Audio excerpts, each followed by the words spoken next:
Hey everybody, Russ W. Oker, Go Hills TV, powered by JBS, bringing more to the table. Time for our Fairway Meat and Grocery postgame with Coach Sash and Trevion LaBeaux joining us in the postgame as well. The Warriors get the win tonight, 81-77. Coach, obviously the second half was an interesting second half. We got up by 26 and they came firing back. For starters, they're a really good basketball team. Yeah, they're a really good team. You know, those guys, I thought in the second half especially, give them credit. They played harder than we did. And, you can see it. I think, our success here the second half of the year, we've been dominating teams on the glass. And I think we were plus 20 the other night against Moberly. We've been averaging being about plus 17, plus 18. So, they flipped it on us tonight. They had 43 rebounds. We only had 8. They had 14 offensive. We had 8. So, definitely I thought there was a difference in effort from them in the second half and our guys as well. We got the 26-point lead, and then they came firing back. We seem to have no answer for them going to the hoop once Mpaka went out. Your thoughts on what we've got to do there for those situations?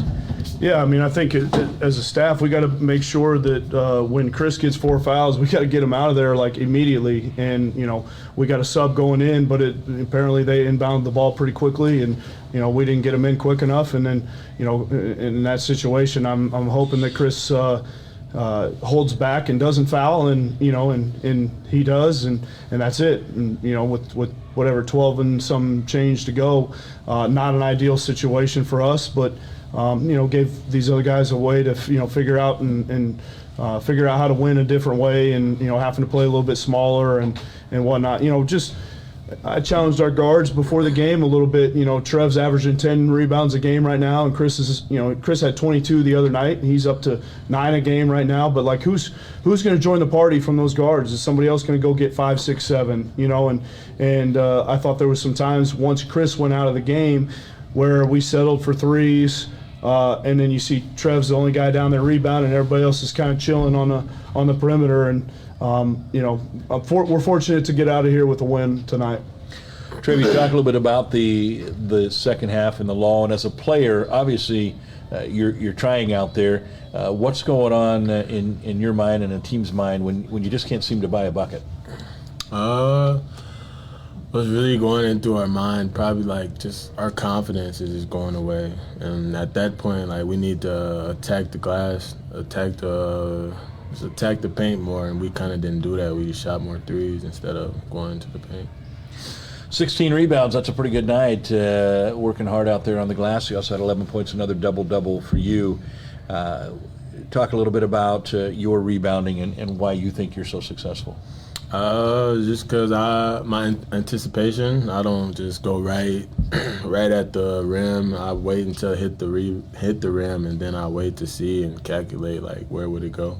So you're doing the math there in your head on the angles, and the geometry's coming out in you. Something like that. Coach, we did take care of the ball in the second half. We had 12 turnovers total, and only 3 of those in the second half. So that was a much better effort there. Yeah, we made a goal tonight of 10 or less. We had 9 in the first half, and so that was something, again, we addressed at halftime. Better in the second half with that. But, we are going to have to put more things together to continue to win games down the stretch, and especially, going on the road this weekend to a good Highland team. Probably a good reminder for us this game that this is pretty much how the Highland game went. We jumped out in the first half and kind of had a big lead, and then they fought back and kept it to got it to a possession or 2 game down the stretch, and we were fortunate to come away with the win in that one. So hopefully with that reminder tonight, hopefully we're ready to go from the get-go on Saturday. We don't press much at all. Thought process behind that and obviously your philosophy in that. Yeah, I think when you press, it's got to be something you commit to and you work on a lot. I don't think it really fits the personnel of our team that much. I'd rather be really solid in the half court, pressure the ball, and then have some help built in behind. And I didn't think we did a great job of that tonight, either pressuring or being in the gaps. But we've worked on some press. a couple different kinds of press here. The last week when we had a week between the West Plains and the Moberly game, and if we need to use it, we'll use it, but not something that's going to be a go-to for us. Devontae, second straight game with a career high. He had 22 tonight and hit the big free throws down the stretch. He's playing good basketball. Yeah, he's playing really good basketball. He's making shots. Stepped up and made big-time free throws down the stretch. Kudos to him. He's just continued to.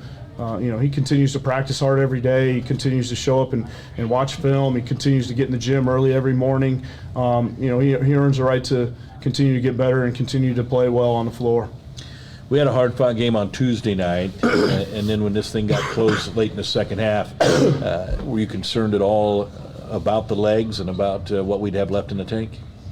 Yeah, a little bit, but it comes to a point where you just got to tough it up, and you got to get ready to figure out how to win the game. And this is getting close to March and postseason basketball, and if you don't, your season's over. And so, I just think it's probably a good learning opportunity for our guys to learn and to grow and be ready for some tough games, on maybe back-to-back nights once we get into March.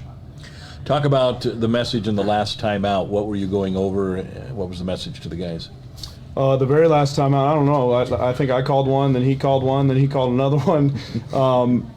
Basically, we were gonna guard the three-point line to make sure they didn't get to walk into a three. And then we talked about being there and just being stationary and make sure we are not fouling. We said, hey, go ahead and let them have, go by and get a two. But we can't foul on a three. We're up 4. That's the only way they're going to be able to, to tie this thing up. All right, Coach.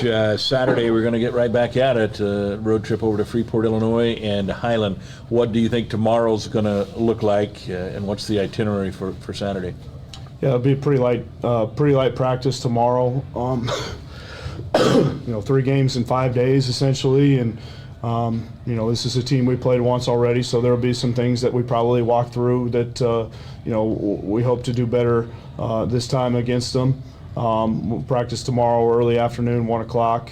Bus will leave to head over there about 3 o'clock. We'll get over there, I think it's about 4 hours. We'll get over there about 7, get a good meal, and then we have a shoot around in the morning, and then it's an early game at 3 o'clock. So that'll be a little different for us. Most of our games have all been in the evening, so a little bit different routine, but again, in the postseason, sometimes you play an early 10 a.m. game, so we'll be ready for it. All right, Trevi, we're nearing the end of the regular season here. Obviously, guys like yourself and Devontae and Shamir, David, the sophomores with the experience here going towards the postseason. How much do you feel like the experience from last year is going to help you guys? I feel like it'll help a lot just because we know what's expected in the tournament, so we can kind of talk the guys through it. That just help them through everything. All right, the Warriors get the win tonight, 81-77 over North Central Missouri, snapping their 14-game win streak, 20th win of the year for the Warriors. And we will play on Saturday against Highland. That is a 3 o'clock tip. That's going to do it for us here on the Fairway Meat and Grocery postgame from the Booster Club room here on the campus of Indian Hills Community College on Go Hills TV, powered by JBS. Go Warriors!